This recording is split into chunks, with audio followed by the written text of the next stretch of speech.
I want to play this clip. This is from a buddy. We're such close friends. He's been my podcast once. Critical Drinker. I know this is a little bit old, this clip, but I think it's still very relevant. And he talks about, and Anna and Brittany, I would be interested to hear your feelings on this. This is a clip about defeminizing female characters in film. Here we go. Thumbnail, didn't I? You dirty fecker.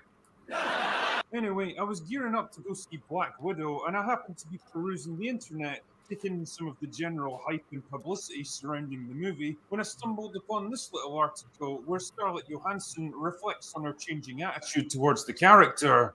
Quote, while Iron Man 2 was really fun and had a lot of great moments in it, the character is so sexualized, you know? She's really talked about like she's a piece of something, like a possession or a thing or whatever, like a piece of ass, really.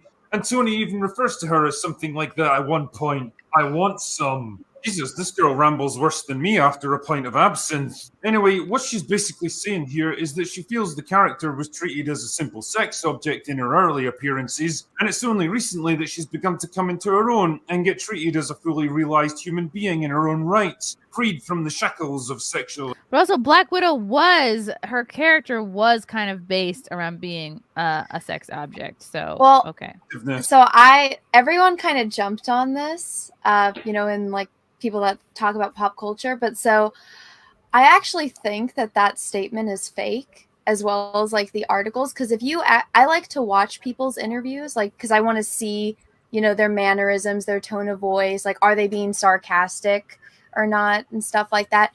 And every single interview I watched for the promotion of the Black Widow movie, she was super careful about everything that she said. And there was times when they would try to trap her to like say that the movie or her character was sexist, and she would just switch it around to like, oh no, I had so much fun, like finally getting to make this movie and make this character, have her final like, ending in her movie. And I loved getting to know Florence Pugh. That every single interview. But when you saw it written, it was sexism, men, bad, I was used. So it was a complete, 180 from what she was saying in the actual video interviews. And then after the movie came out, because I was like, this isn't making sense. Like, it sounds like these are interviews coming out from two different people, not from Scarlett. And Scarlett's always been super careful about what she says, unless she's getting pissed because they ask everyone else interesting questions and they ask her about her underwear, which I think she was justified there. And so then after the movie came out was when it came out that she was suing Disney for releasing it on Disney Plus and not paying her the whatever amount was agreed upon.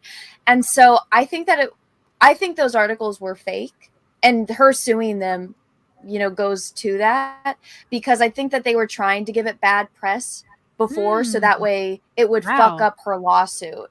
So I don't think those articles are real, and what she said in them were real, because again, if you watch any interview she did, complete opposite of what you see written.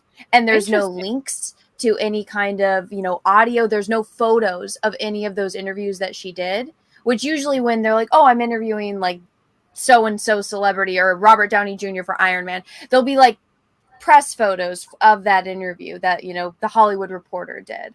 Right. So, yeah, when it comes to this, yeah, they did totally fuck up her character. They took away her femme fataleness and put her literally in sweats and a hoodie in the last movie. What bothered me the most, I'm like, they stopped doing her hair. I'm like, she had beautiful curly hair in the first. She had like a bad ombre. Yeah. She had like a red to blonde ombre that did not look good. Not that one. No, not that one. Okay. That was when they stopped doing her. So in the first time you see her in Iron Man 2, she's got beautiful like burgundy curls. Then she gets it cut shorter, which was fine. They still were curling her hair.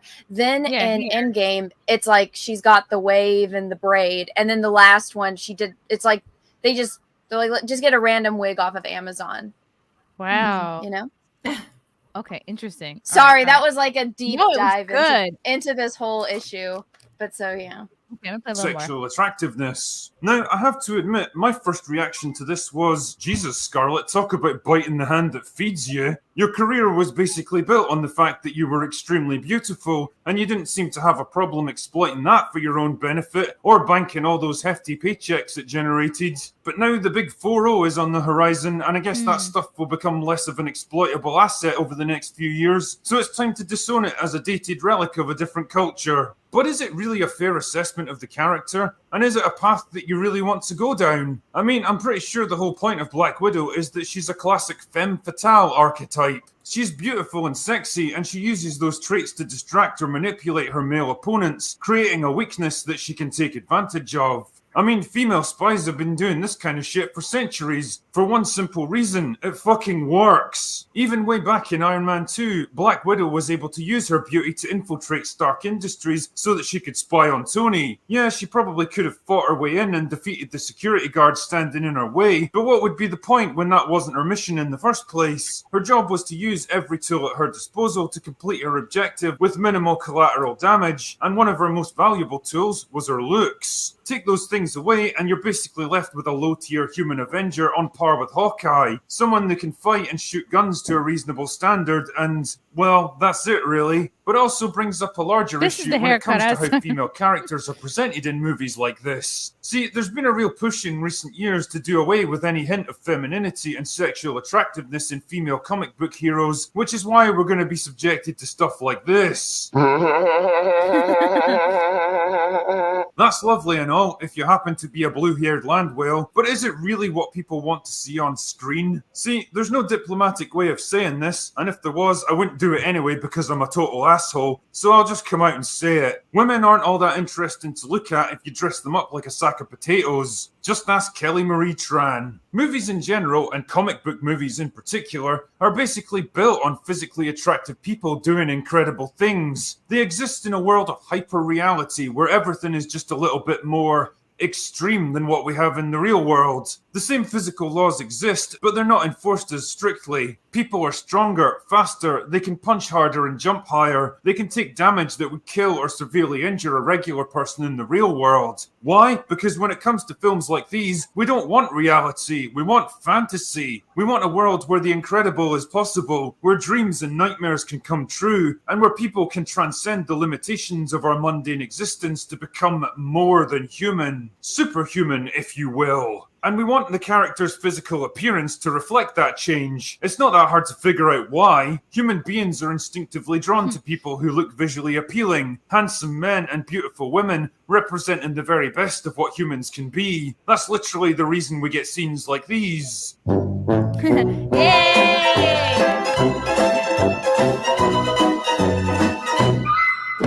Yeah, somehow I doubt Scarlett has an issue with this kind of stuff, even though it's... So, Anna, you don't feel like ScarJo, like you feel like she gets it, like she gets that part of her success and the character's success is because she's beautiful. I have noticed a little bit of a trend of like some leading females that like they'll have the success of their role and then they'll after the fact be like, oh, don't sexualize me.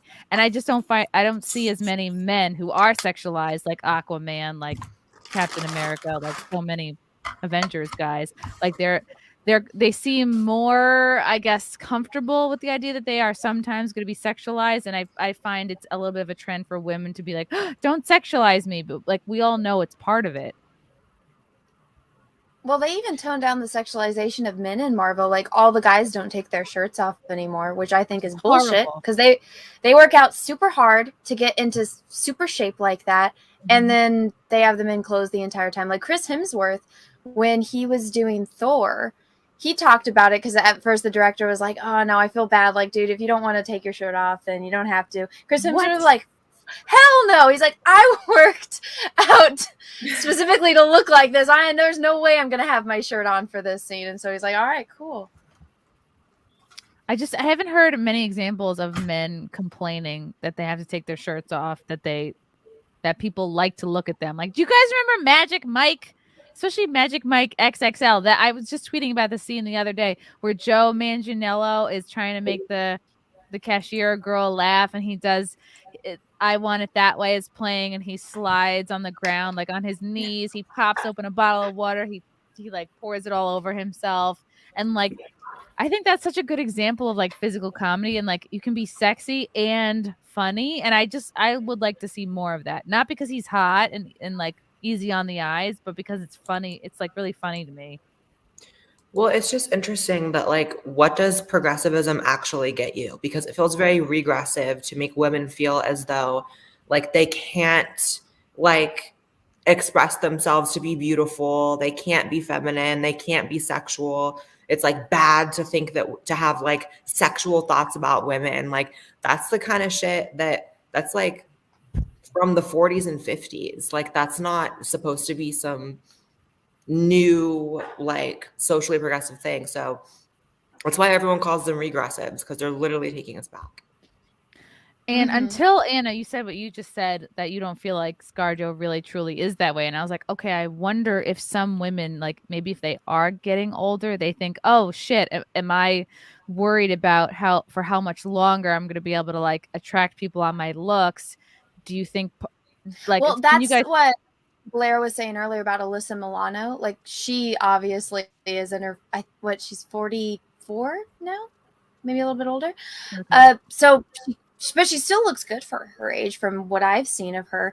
I personally like Prue better than Phoebe, so I'm like, already with her, because she's the reason why Prue got killed off of Charmed. But she went crazy in politics, right?